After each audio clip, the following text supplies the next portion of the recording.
Should you learn multiple website builders for your clients in your service-based web design business? That's a popular question. Today I'm going to tackle that. But before we dive in, my name is Caitlin. I run Launch the Damn Thing. I am a website designer and educator. I love to teach about Squarespace, specifically in how I've learned to run my business so that it is my business, designed by me, doing what I want. And this is my sort of unpopular opinion on whether or not you should learn multiple platforms. And by that, I mean WordPress, Wix, Showit, Weebly, Shopify, Squarespace, Webflow, all of the things. Should we? Should we not? Let's find out. So, should you learn multiple platforms if you're a web designer? The answer is, drum roll please, no. This is going to be a real short video. I don't say that blanket statement. This is honestly a personal preference. If you want to learn and manage and keep up with learning and managing and keeping up with multiple platforms, go for it. That's just not what I think. That's not what I want to do. If you learn multiple platforms, you also have to keep up with the updates that they release. You have to be able to troubleshoot stuff. And not to mention, just like with niching, if you're a generalist, you can't be the master of all.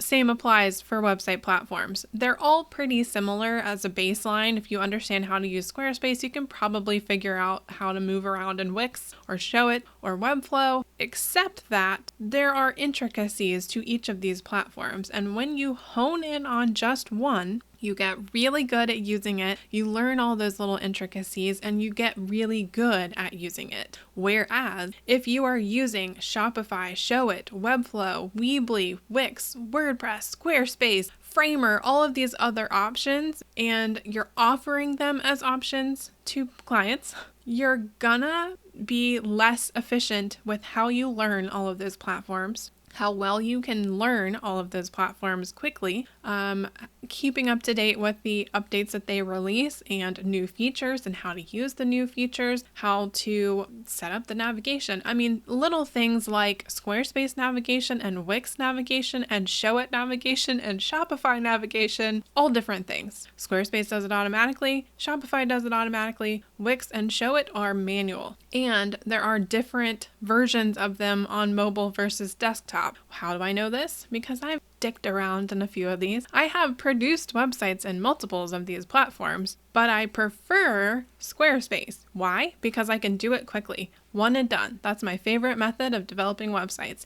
It's easy for the client to manage it on their own. It is efficient for the client to manage it on their own. They don't need me for ongoing website related shit. And that is why I love Squarespace. Showit is different. Webflow is different. A lot different. Shopify is its own game, but I just don't like e-commerce. They all have pros and cons. So I would lean into picking one platform that you can specialize in. And then if you feel like you've mastered the most of that one, if you've gotten the most out of it, you understand how to custom develop stuff on there. Maybe you even go as far as learning how to code on it like I did with Squarespace, because I would honestly rather do that than pick up Showit on the same caliber that I understand Squarespace. I don't like Showit for the reason that I don't want to build my buttons from scratch. I want to spend that time doing other things with my life. And the same goes with Webflow and Wix and all of these other more granular pixel perfect website builders. That's why I like Squarespace, for the same reason that my clients do. So I would say pick one that you enjoy using for yourself. Now, let's add other platforms if you feel like you want to. And that's where I'm going to stop and switch topics, because you don't need to. And that's the fear that I keep seeing. And all the people that have asked this question, do I need to learn or should I offer multiple platforms? No, you don't need to. No, you should not. You don't need to say, I can build you a website no matter what platform you want to build it on. Don't let your client dictate this to you. It is your business. You design it and run it the way that you want to. Your clients don't know what platform they want to be on most of the time. A lot of them will hear WordPress because WordPress has been around the longest, but that's not the only option anymore. There's lots of options out there. So yes, maybe WordPress is the best option for that particular situation, but you don't know that until you talk to the client and get a lot of feedback. You ask them guided questions. You find out what they want their website to do. And then you can match it up with a web builder that will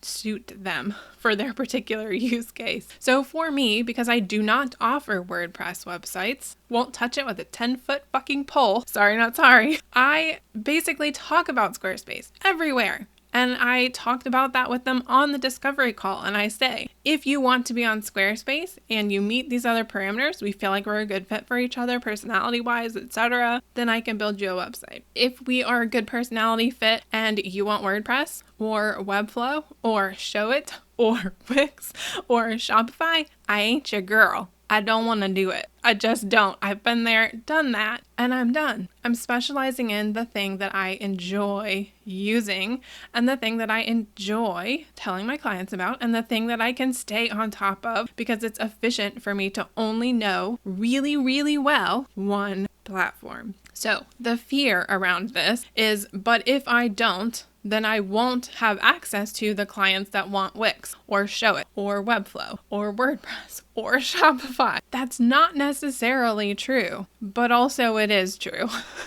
So by narrowing your field, it's just like with niching. If you pick a more specific field, you can market more clearly to those specific people.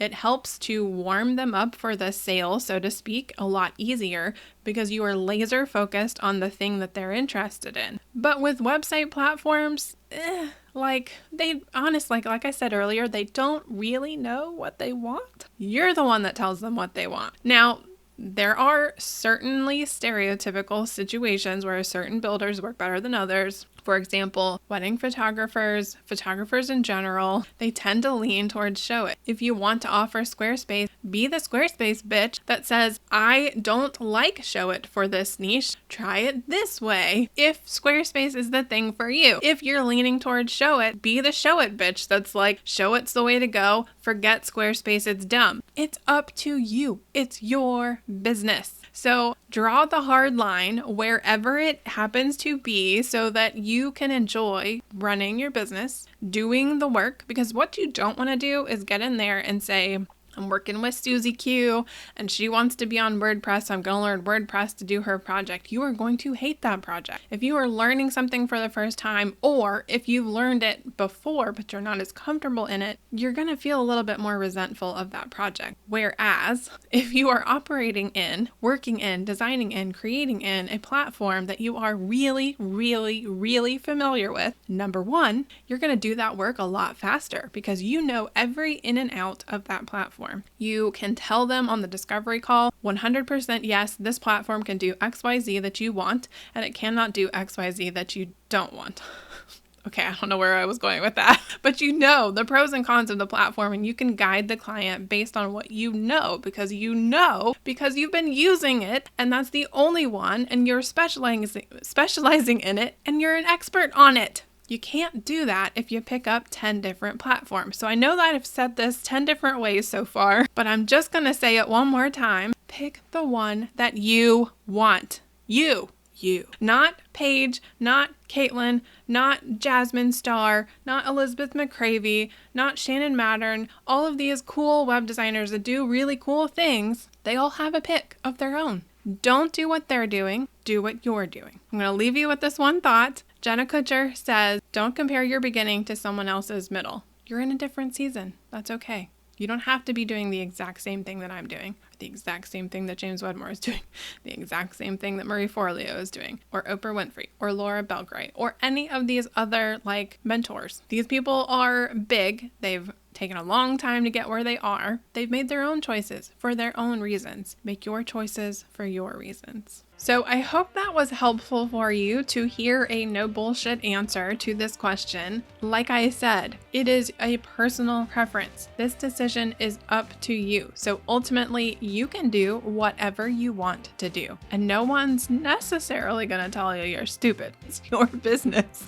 You can run it however you want. But There is an argument for being the most proficient, the most time efficient, the best return on investment if you narrow down that decision. There's nothing to say you can't add on to it later. Learn Squarespace first, get really comfortable with that, then pick up Showit, get really comfortable with that. The problem is always going to be the more you know, the less you can know and manage in each of those things. So I hope that was helpful for you. If you liked this video, leave a comment below and let me know where your aha moment is, or if you agreed with me. I don't want to know if you disagreed with me. And if you want more videos like this, make sure you subscribe, because I like to share opinions on this channel and a lot of my processes too. So that's all I have for you in this video. I will see you in the next one.